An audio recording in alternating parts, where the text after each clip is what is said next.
దశావతారాల్లో ఆఖరిది కల్కి. శ్రీ మహావిష్ణువు ఏ సమయంలో ఏ అవతారం ధరించాడు? దాని వెనుకున్న ఆంతర్యం ఏంటి? యదా యదా హి ధర్మస్య గ్లానిర్భవతి భారత అభ్యుత్థాన మధర్మస్య తదాత్మానం సృజామ్యహం పరిత్రాణాయ సాధూనాం వినాశాయ చ దుష్కృతాం ధర్మ సంస్థాపనార్థాయ సంభవామి యుగే యుగే. ధర్మం నశించి అధర్మం రాజ్యమేలుతున్నప్పుడు దుష్ట శిక్షణ, శిష్ట రక్షణ కోసం నేను అవతరిస్తాని శ్రీకృష్ణుడు భగవద్గీతలో స్వయంగా చెప్పాడు. శ్రీ మహావిష్ణువు అవతారాల్లో 21 ముఖ్య అవతారాలను ఏకవింశతి అవతారాలంటారు. కొన్ని అంశావతారాలు, కొన్ని పూర్ణావతారాలు, మరికొన్ని అర్చావతారాలు అని చెబుతారు. పూర్ణావతారాల్లో ముఖ్యమైనవి 10.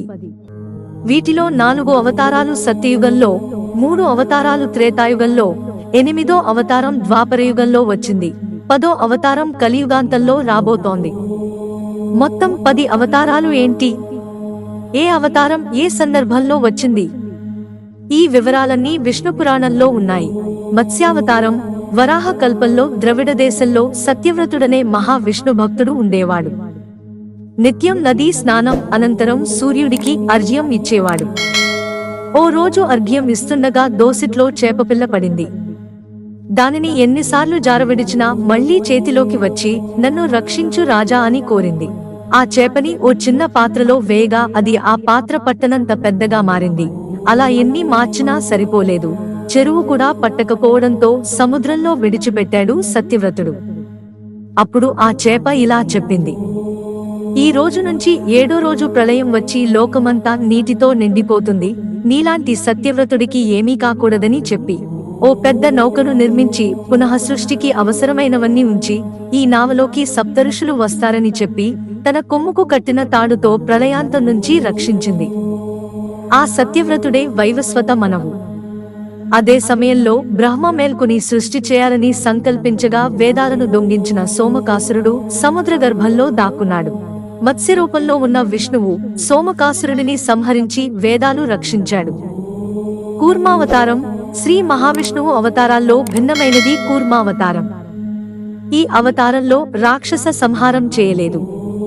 క్షీరసాగర మథన సమయంలో సముద్రంలో కుంగిపోతున్న మందర పర్వతాన్ని తన భుజాలపై మోసాడు నారాయణుడు. భాగవతం, బ్రహ్మ పురాణంలో కూర్మావతారానికి సంబంధించిన కథలున్నాయి. వరాహావతారం. శ్రీ మహావిష్ణువు 3వ అవతారం వరాహావతారం కూడా సత్యయుగంలోనే కనిపించింది. పంది రూపంలో అవతరించిన నారాయణుడు ముల్లోకాలను అల్లకల్లోలం చేసి వేదాలను తీసుకెళ్లి పాతాళంలో దాక్కున్న హిరణ్యాక్షుడనే రాక్షసుడిని సంహరించాడు.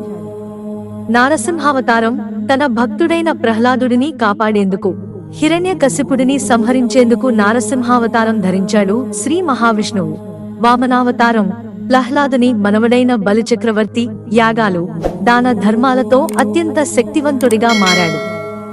ఇంద్రలోకాన్ని చేజిక్కించుకోవాలని భావించి స్వర్గంపై దండెత్తుతాడు. అప్పుడు దేవతలంతా విష్ణువును శరణువేడగా అదితి అనే ఋషపత్ని గర్భాన వామనుడిగా జన్మిస్తానని చెప్పాడు. ఓసారి బలి అశ్వమేధయాగాన్ని చేస్తున్నానని తెలుసుకుని చిన్నారి బ్రాహ్మణుడిగా వెళ్ళాడు. ఏం కావాలో కోరుకోమన్న బలిని 3 అడుగుల స్థలం అని అడిగి పాతాళానికి తొక్కేస్తాడు. భగవంతుడు మానవ రూపంలో కనిపించిన మొదటి అవతారం ఇది. పరశురామావతారం. భూమి మీద ఇప్పటికీ బతికి ఉన్న సప్త చిరంజీవుల్లో పరశురాముడు ఒకరు. అరాచకత్వం నుంచి భూమిని రక్షించేందుకు పరశురాముడిగా జన్మించాడు విష్ణువు. పాశు, గొడ్డలి తో దుష్ట శిక్షణ చేయడం వల్లే పరశురాముడయ్యాడు. రేణుక జమదగ్ని సంతానమైన పరశురాముడు బ్రాహ్మణ ద్రోహులైన రాజులను వధించాడు. భీష్ముడికి, కర్ణుడికి విలువిద్యలు నేర్పించింది పరశురాముడే. విష్ణువు 10వ అవతారం అయిన కల్కికి కూడా విద్యలు నేర్పించబోయేది పరశురాముడే. రామావతారం. దుష్ట శిక్షణ కోసం శ్రీ మహావిష్ణువు మానవ రూపంలో వచ్చిందే రామావతారం. పితృవాక్య పరిపాలకుడిగా, ప్రజలను బిడ్డల్లా పాలించిన మహారాజుగా, ఆదర్శవంతమైన తనయుడిగా నిలిచిన శ్రీరాముడు రావణ సంహారం చేసింది ఈ అవతారంలోనే. కృష్ణావతారం. ధర్మ సంస్థాపన కోసం శ్రీ మహావిష్ణువు ద్వాపరయుగంలో కృష్ణుడిగా జన్మించాడు. ఈ అవతారంలో పాండవ పక్షపాతిగా కురుక్షేత్ర సంగ్రామంలో అర్జునుడికి జ్ఞానబోధ చేశాడు. బుద్ధావతారం. శ్రీ మహావిష్ణువు అవతారాల్లో బుద్ధుడి అవతారం ఒకటి. కల్కి అవతారం.